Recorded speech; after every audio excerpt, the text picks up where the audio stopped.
29장. 가리옷 사람이 겟세마니 동산에서 예수를 다시 만난다. 예수께서는 그를 제자로 받아들이신다. 오후인데 예수께서 올리브나무 아래 계신 것이 보인다.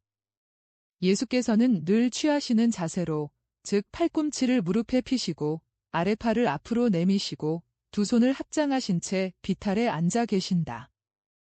해가 져가며 올리브나무 아래에는 빛이 점점 더 엷어져 간다.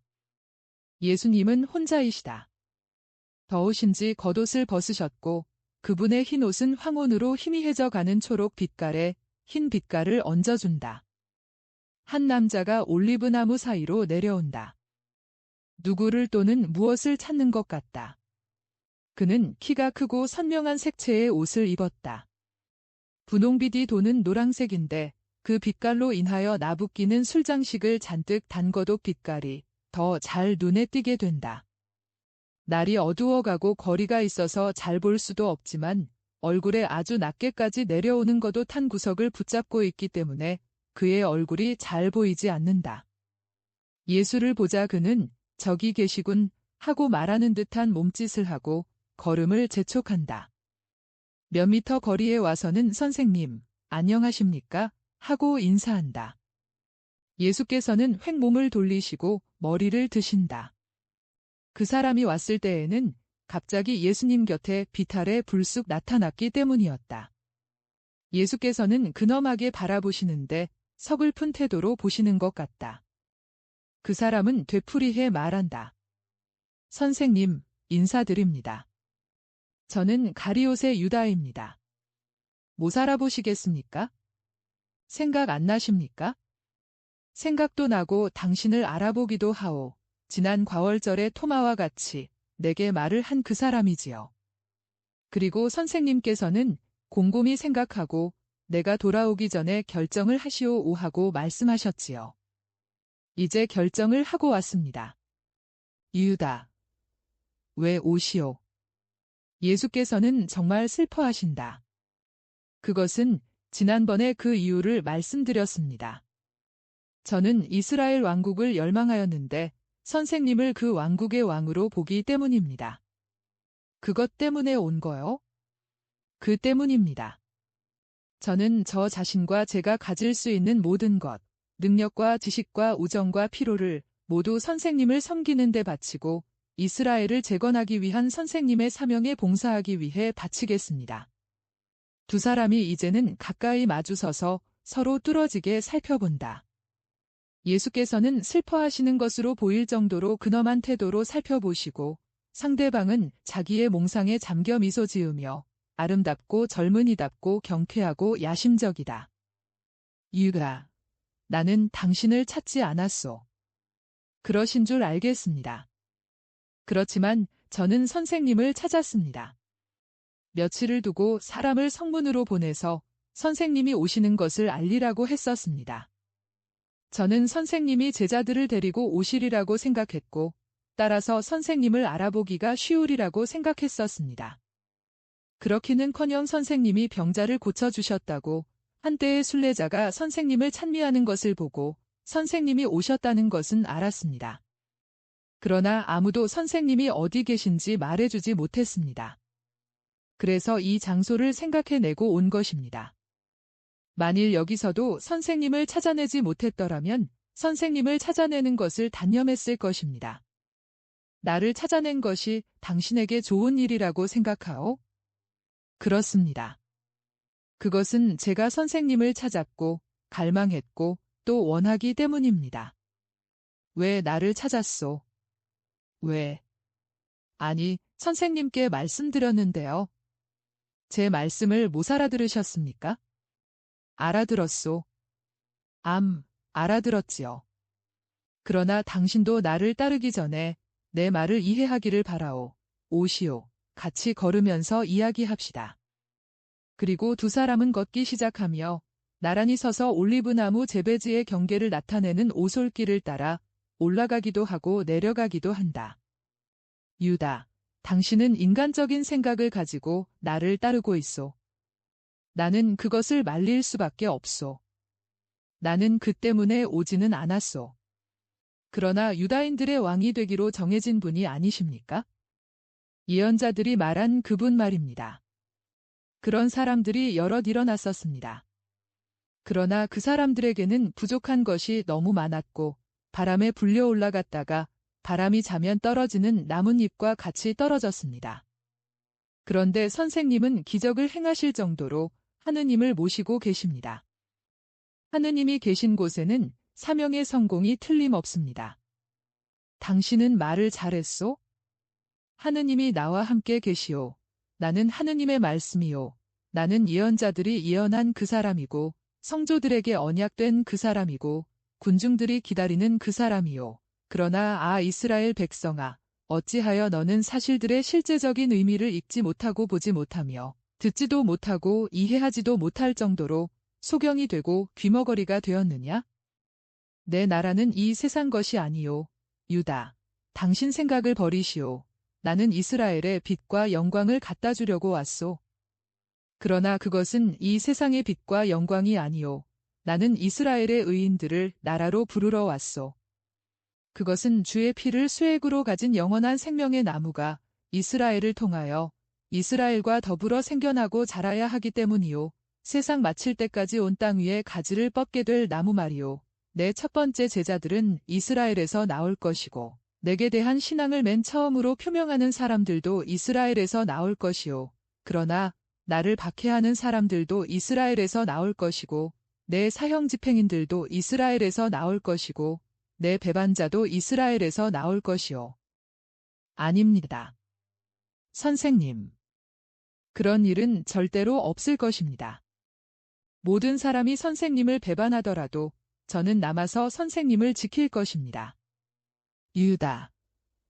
당신이. 그런데 어디다 근거를 두고 그런 장담을 하오? 인간의 명예를 걸고요. 유다. 그것은 거미줄보다도 더 부서지기 쉬운 것이요. 정직하고 성실한 사람이 될 힘을 우리는 하느님께 청해야 하오. 인간은 인간의 일을 하오. 영의 일을 하기 위하여는, 그러니까 영의 일을 하기 위하여는 인간을 죽이고 인간이 다시 태어나게 해야 돼요. 당신도 그렇게 할 수가 있소? 내가 이렇게 말하는 것은 메시아의 진리와 정의를 따르는 것은 영의 일을 하는 것이기 때문이요. 할 수 있습니다.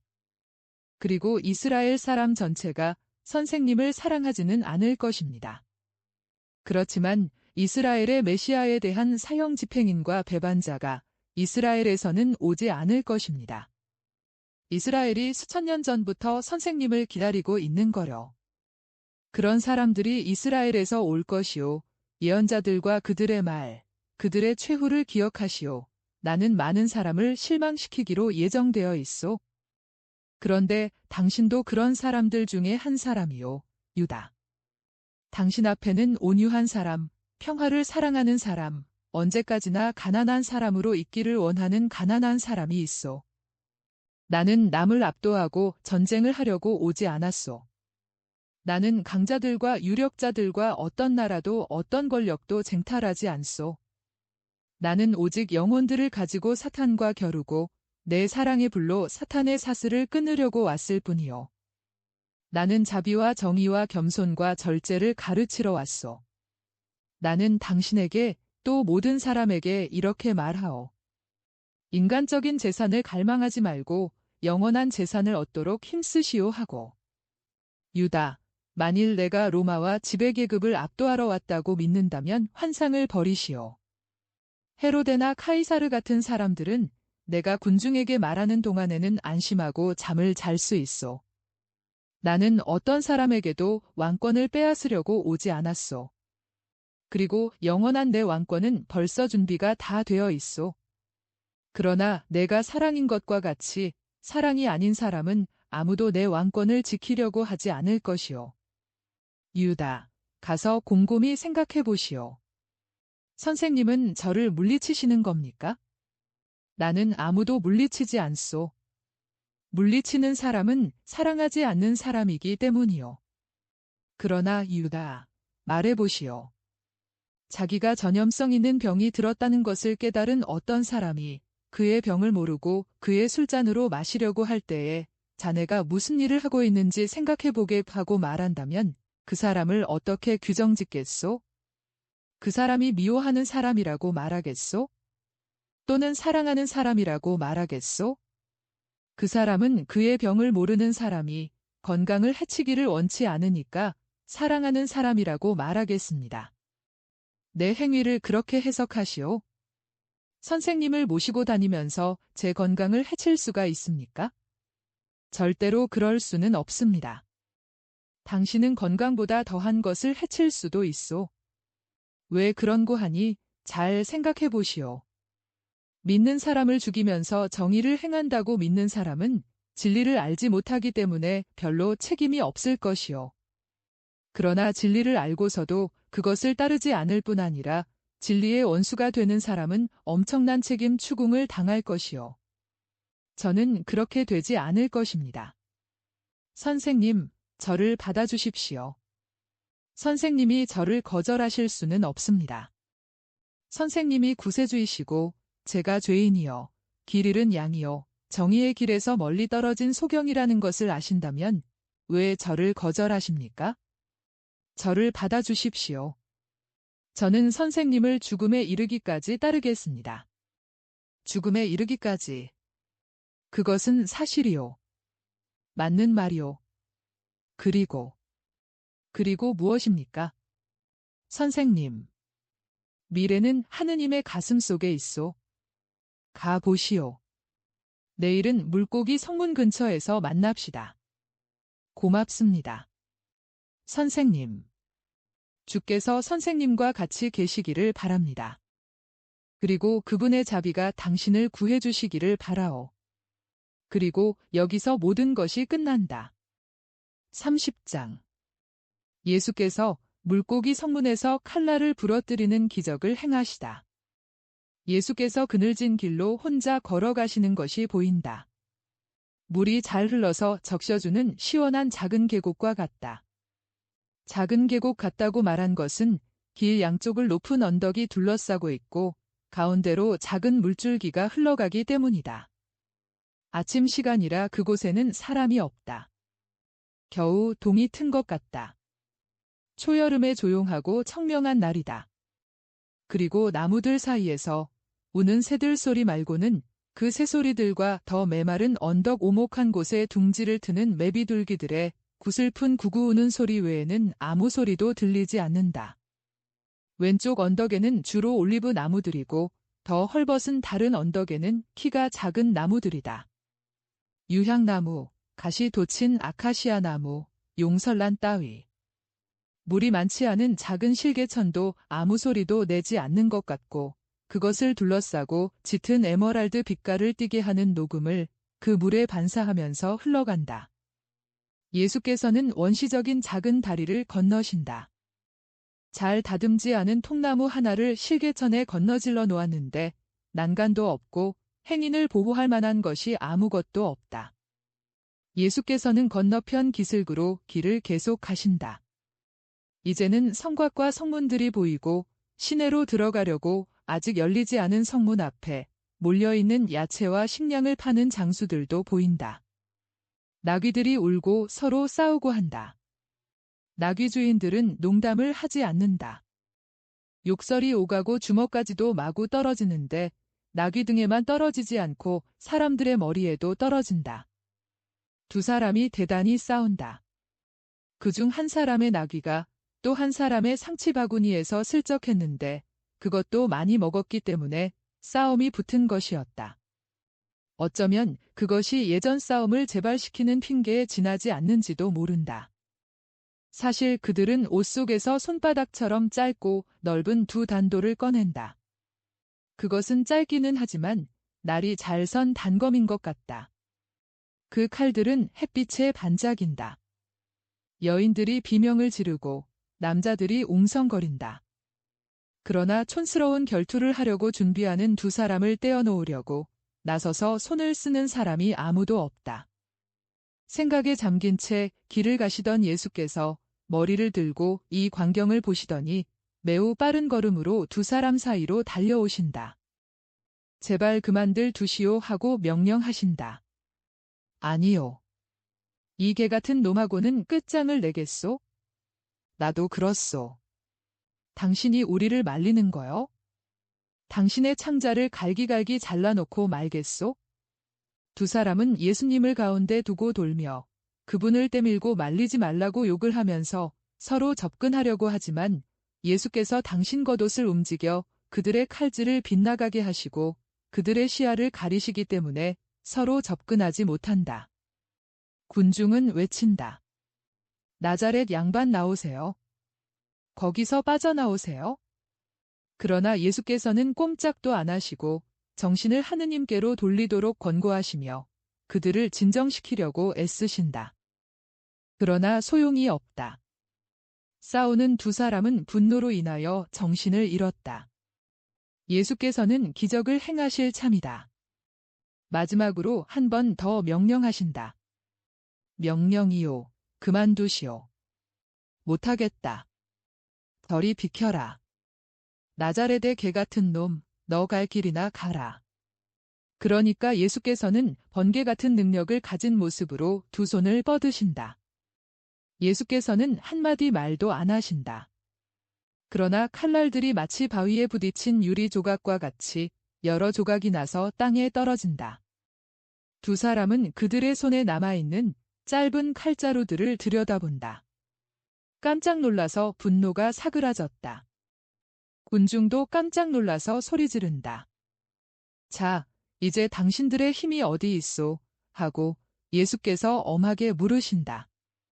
성문을 지키는 병사들까지도 마지막 외침을 듣고 달려와 대경실색하여 바라다보고 그중 한 병사가 몸을 구부려 칼날 조각들을 주워가지고 그것이 강철이라는 것을 믿을 수가 없어 그것으로 손톱을 긁어본다. 그래, 지금 당신들의 힘은 어디 있소? 하고 예수께서는 되풀이하여 물으신다. 당신들의 권리의 근거를 어디에 두는 거요? 이제는 먼지 속에 떨어져 있는 파편에 지나지 않는 이 쇠조각에 근거를 두었소. 형제에 대한 분노의 죄에 힘 말고 다른 힘은 없고 그 죄악으로 인하여 당신들에게서 하느님의 어떤 축복도 빼앗아가고 따라서 어떤 힘도 전부 빼앗아가는 이 쇠조각에 근거를 두었단 말이오.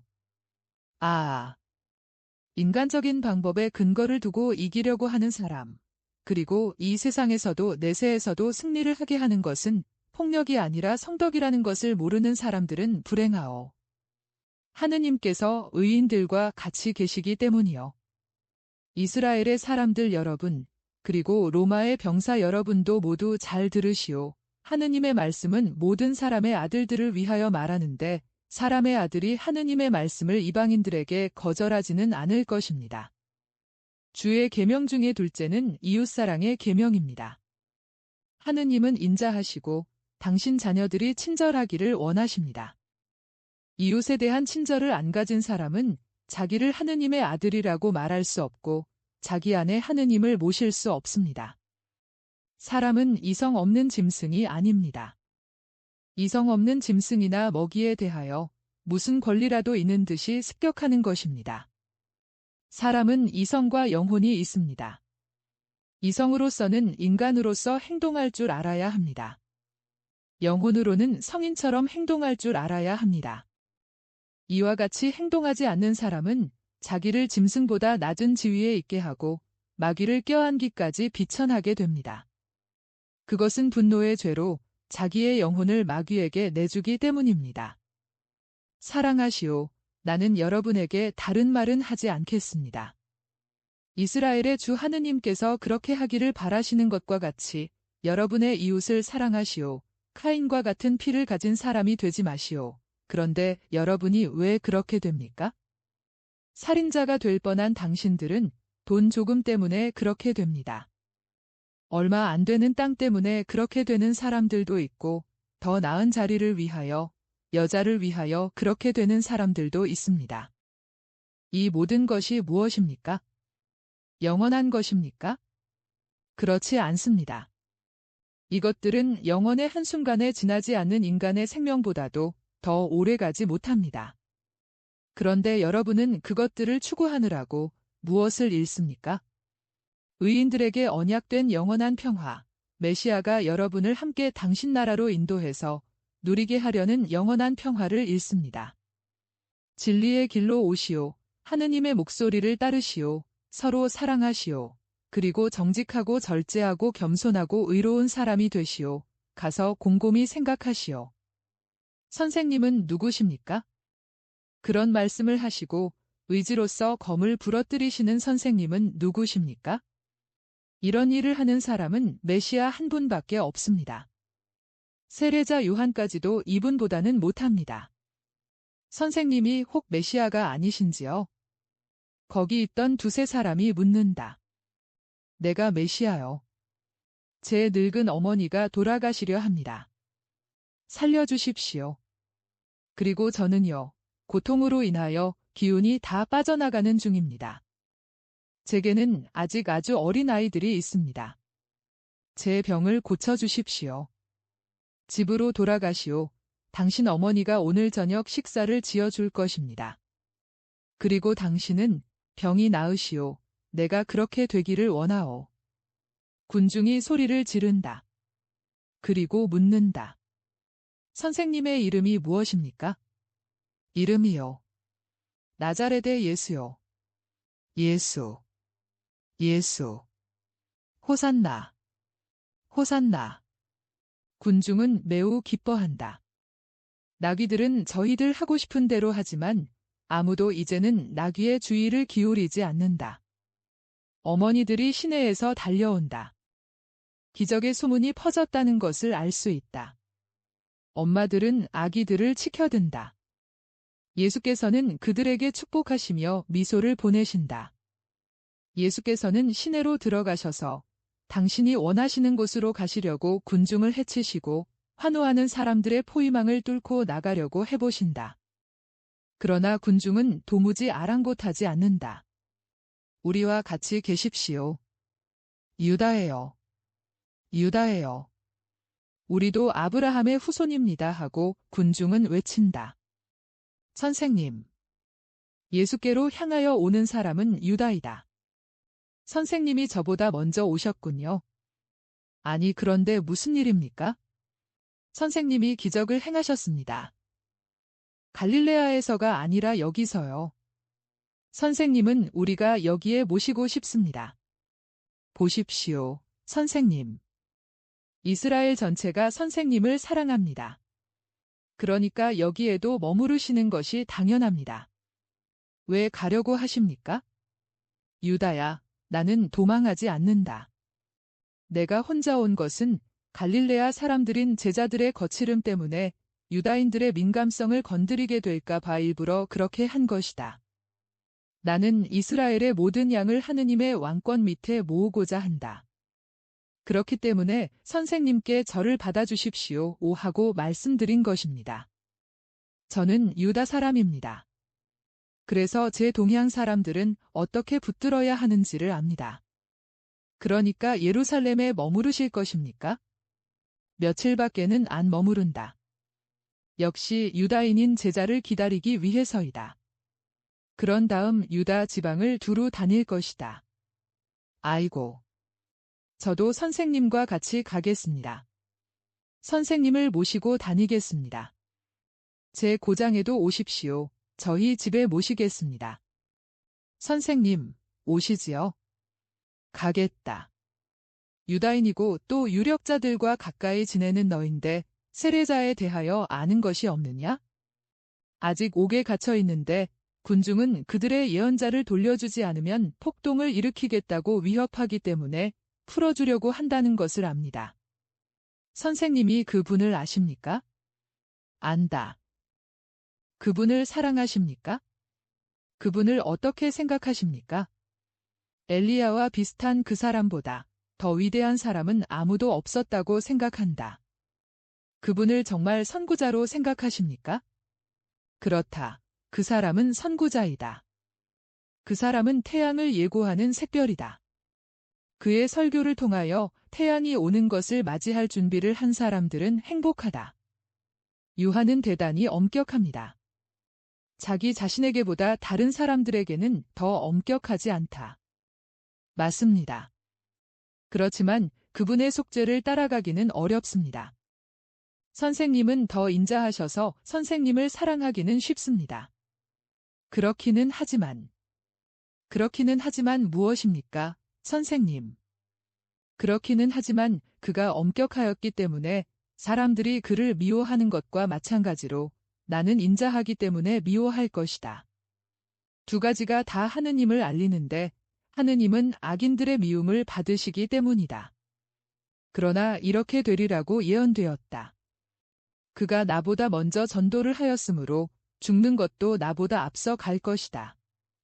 그러나 속죄를 설교한 사람을, 인자를 베푼 사람을 죽이는 자들은 불행하다. 선생님은 왜 그런 비참한 예감을 가지십니까? 보시다시피 군중은 선생님을 사랑하는데요. 이 일이 확실한 일이기 때문이다.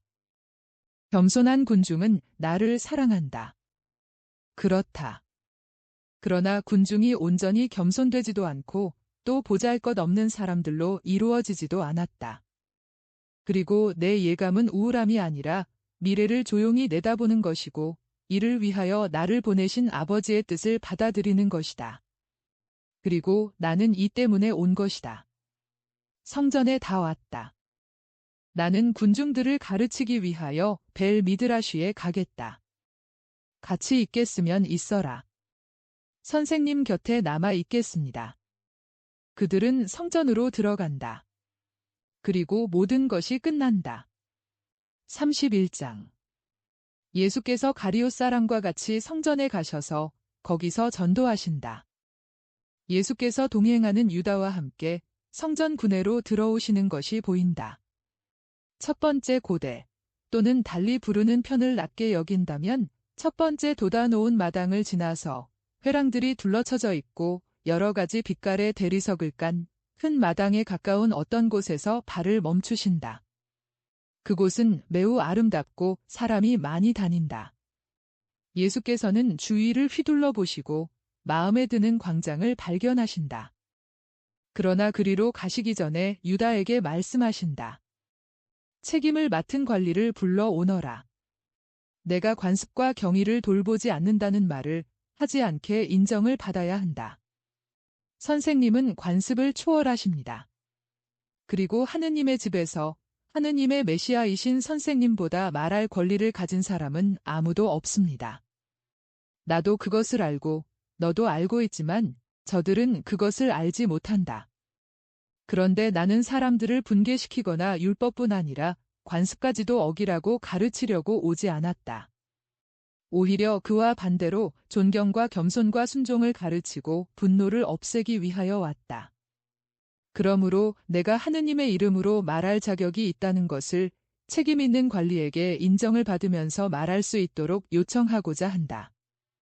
지난번에는 그렇게 하지 않으셨는데요. 지난번에는 너무나 많은 일로 모독을 당하는 하느님의 집에 대한 열성으로 조급하였었다.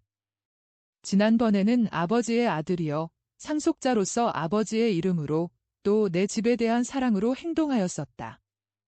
행정관리들과 사제보다 더 높은 하느님의 아들, 상속자의 위엄을 가지고 행동하였었다. 그러나 지금은 내가 이스라엘의 스승이므로 이 일도 이스라엘에게 가르쳐 주려는 것이다.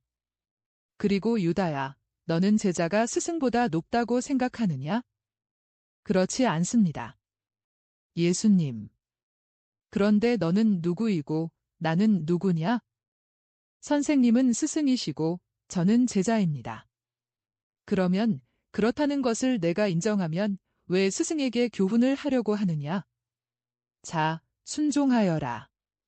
나는 아버지께 순종한다. 너는 내 스승에게 순종하여라. 이것이 하느님의 아들이 되기 위한 첫 번째 조건이다. 즉, 아버지께서는 거룩한 명령밖에는 내리실 수 없다는 것을 생각하고 따지지 않고 순종하는 것이다. 그리고 제자의 첫째 조건은 이렇다.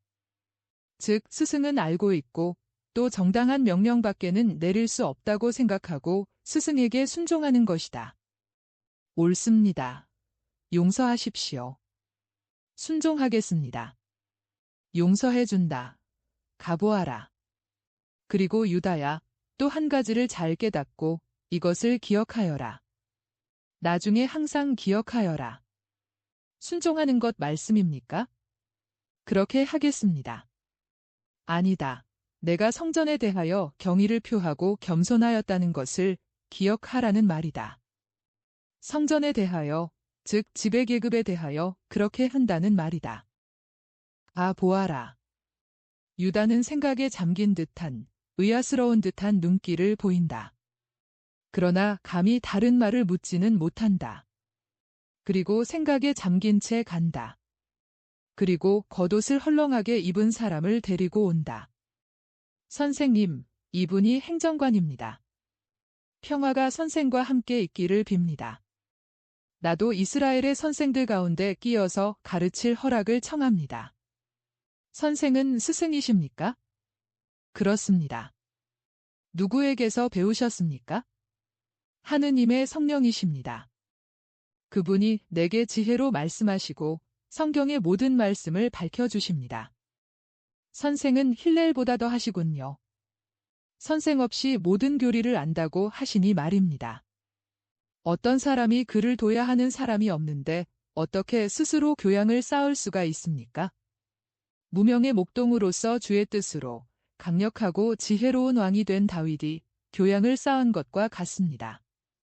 성함이 어떻게 되십니까? 다윗 가문의 야곱의 아들 나자렛의 요셉과 다윗 가문의 요아킴과 아론 가문의 안나의 딸 마리아의 아들 예수여. 고아이기 때문에 이스라엘의 율법에 따라 대사제 주례로 성전에서 혼인을 한 동정녀 마리아 말입니다. 그것을 누가 증명할 수 있습니까? 내 친척인 아비야 계급의 즈가리아와 동시대 사람으로 이 사실을 기억하는 레위파 사람들이 있을 것입니다.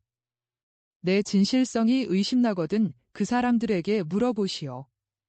선생의 말을 믿겠습니다. 그러나 선생이 가르칠 능력이 있다는 것을 무엇으로 증명할 수 있습니까? 내가 말하는 것을 들으시오. 그리고 선생이 직접 판단하시오. 마음대로 하십시오. 그러나 선생은 나자렛 분이 아니십니까? 나는 카이사르가 명한 호구조사가 실시되었을 때 유다의 베들레헴에서 났습니다. 불공평한 명령으로 추방된 다윗의 후손들이 사방에 흩어져 있습니다.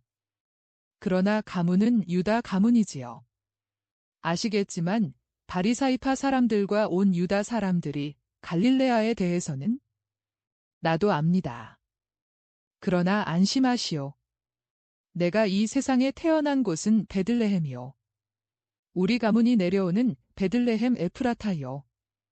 지금 내가 갈릴레아에서 살고 있는 것은 다만 예언이 맞아 들어가기 위해서일 뿐입니다. 행정관은 어떤 사람이 부르는 곳으로 달려가느라고 몇 미터가량 떨어져 갔다. 유다가 묻는다. 왜 선생님이 메시아라는 말을 그 사람에게 하지 않으셨습니까? 내 말을 들으면 그것을 알게 될 것이다. 이루어져야 한다고 예언된 일은 어떤 것입니까? 그리스도의 말씀의 가르침 아래 이스라엘 전체를 모아놓는 일이다. 나는 예언자들이 말한 목자이며 온 나라의 양들을 모으러 왔다. 나는 병든 양들은 고쳐주고 길 잃은 양들은 좋은 풀밭으로 도로 데려오려고 왔다. 나에게는 유다나 갈릴레아, 데카폴리스나 이두메가 없다. 다만 한 가지가 있을 뿐이다. 그것은 한 번 보아 모든 것을 알아차리고 구원을 하기 위하여 모든 것을 한꺼번에 품에 안은 사랑이 그것이다. 예수께서는 영감을 받으셨다. 어떻게나 당신의 꿈을 생각하고 미소 지으시는지 꼭 빗살을 내뿜으시는 것 같다. 유다는 감탄하여 예수를 쳐다본다. 호기심 많은 사람들이 매우 다른 태도로 주의를 끌고 충격을 주는 두 사람에게 가까이 온다. 예수께서는 그 작은 무리를 내려다보시고 그들에게 미소를 지어 보이신다. 어떤 화가도 그 온화함을 결코 표현할 수 없을 그런 미소이고 어떤 믿는 이도 그것을 보지 않고서는 상상할 수 없는 그런 미소이다. 그러면서 이렇게 말씀하신다. 영원한 말씀을 듣고 싶은 생각이 있으면 이리로 오시오. 예수께서는 회당의 어떤 홍해 아래로 가셔서 기둥에 기대서서 말씀을 시작하신다. 오늘 아침 시온으로 들어오다가 돈 몇 데나리온 때문에 아브라함의 후손 두 사람이 서로 죽이려고 하고 있는 것을 보았습니다. 나는 하느님의 이름으로 그 사람들을 저주할 수 있었을 것입니다. 하느님께서는 사람을 죽이지 말아라 하고 말씀하셨고 또 율법을 어기는 자는 저주를 받을 것이다라고도 말씀하셨으니까요. 그러나 나는 그들이 율법의 정신을 모르는 것이 불쌍해서 그들에게 뉘우치고 하느님을 알아서 율법에 복종하는 가운데에서 하느님을 섬겨 그들을 사랑하는 사람들뿐 아니라 그들의 원수들까지도 사랑할 수 있게 하기 위하여 살인을 막기만 하고 말았습니다. 이스라엘의 자손 여러분, 그렇습니다. 여러분에게는 새날이 밝아오고 사랑의 계명은 한층 더 빛납니다. 비가 많이 오는 에다님 달이나 낮이 꿈보다도 짧고 밤이 먹을 것 없는 날보다도 긴 음산한 기슬레 달로 한 해가 시작됩니까? 아닙니다. 꽃이 만발하고 해가 쨍쨍 나고 명랑해서 모든 것이 활짝 웃고 가장 가난하고 가장 우울한 사람의 마음까지도 여름이 오기 때문에 희망을 가지게 되는 니산달로 한 해가 시작됩니다. 이때는 곡식을 거두어 드리는 때이고 해가 쨍쨍 내리쬐고 열매들이 익으며 총총 박힌 별빛 아래 풀밭에 누워 자도 즐거운 시절입니다. 손바닥만한 땅에서도 야채와 과일이 나서 사람의 허기를 달래주기 때문에 먹고 살기가 쉬운 때입니다. 이스라엘의 자손 여러분, 자, 보시오. 기다림의 때인 겨울은 끝났고 이제는 언약의 기쁨이 실현됩니다. 허기를 달래줄 준비가 다 되어 있는 빵과 포도주가 여기 있고 태양이 여러분 가운데 있습니다. 이 태양 아래에서는 모든 것이 숨을 더 깊이, 더 즐겁게 쉴 수 있게 해줍니다. 우리 율법의 계명까지도 즉 거룩한 계명 중에서 첫째이고 가장 거룩한 계명인 내 하느님을 사랑하고 내 이웃을 사랑하여라 하는 계명까지도 그렇습니다.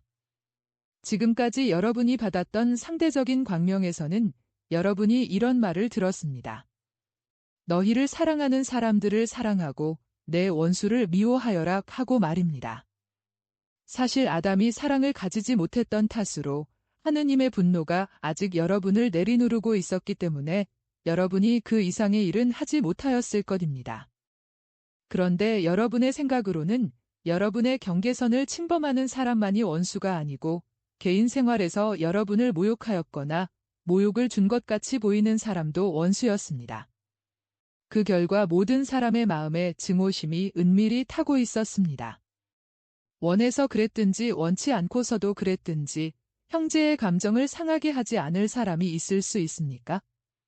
형제의 감정을 상하게 한 일이 없이 늙는 사람이 있을 수 있느냐 말입니다. 그러나 나는 여러분에게 이렇게 말하겠습니다. 여러분에게 모욕을 주는 사람까지도 사랑하시오 하고 아담과 또 아담을 통하여 모든 사람이 하느님께 대하여는 부정을 저지른 사람이고 나는 하느님께 죄를 짓지 않았다고 말할 수 있는 사람은 아무도 없다는 것을 생각하고 그렇게 하시오. 하느님께서는 한 번뿐 아니라 10번, 100번, 1000번, 만번 요서하십니다.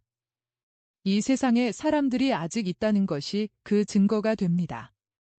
그러므로 하느님께서 용서하시는 것과 같이 여러분도 용서하시오.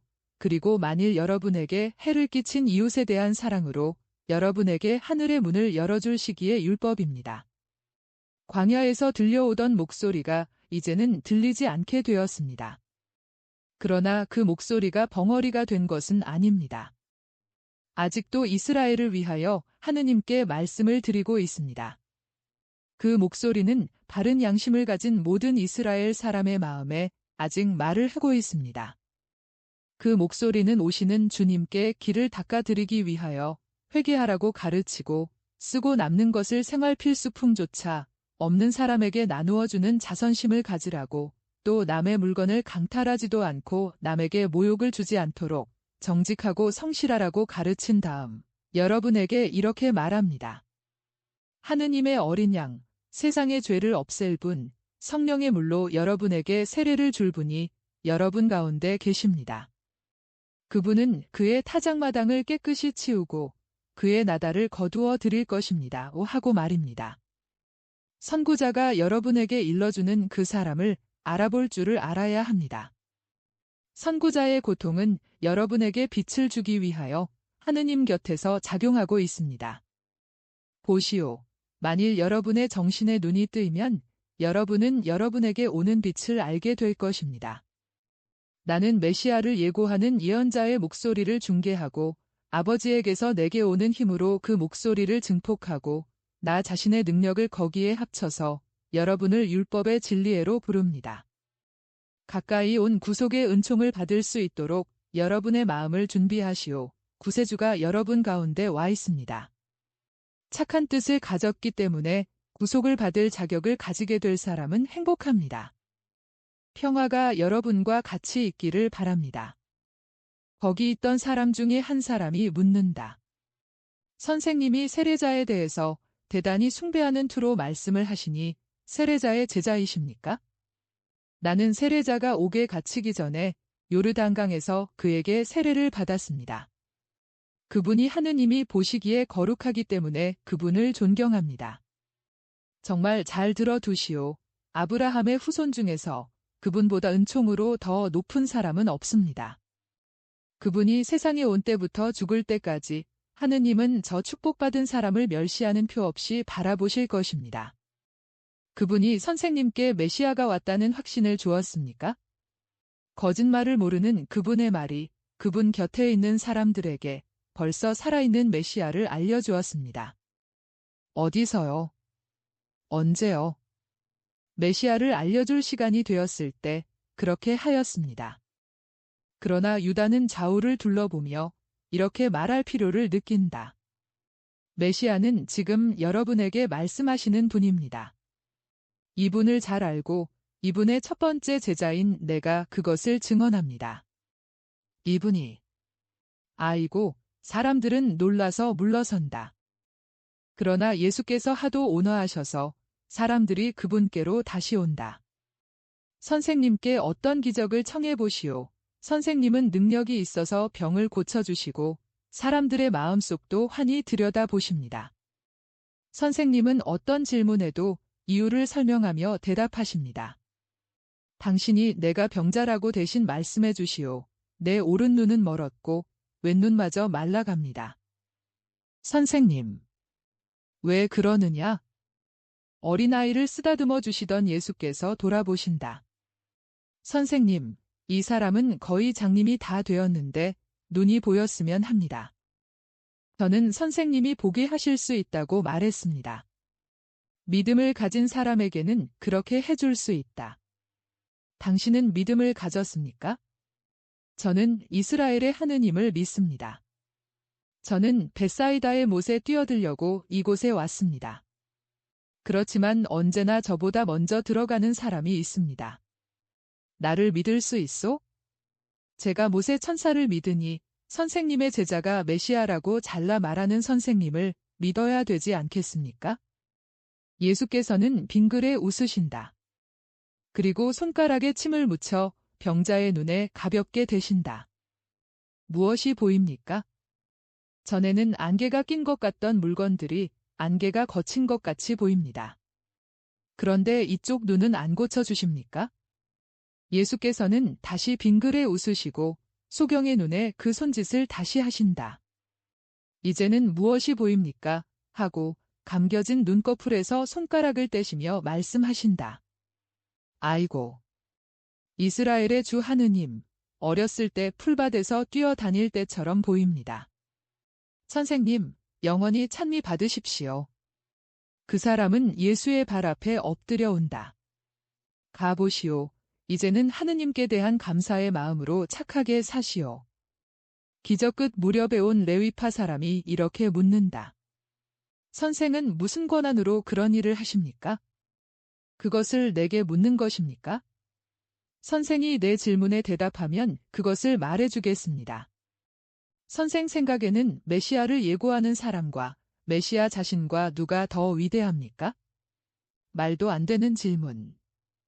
메시아가 더 위대하지요.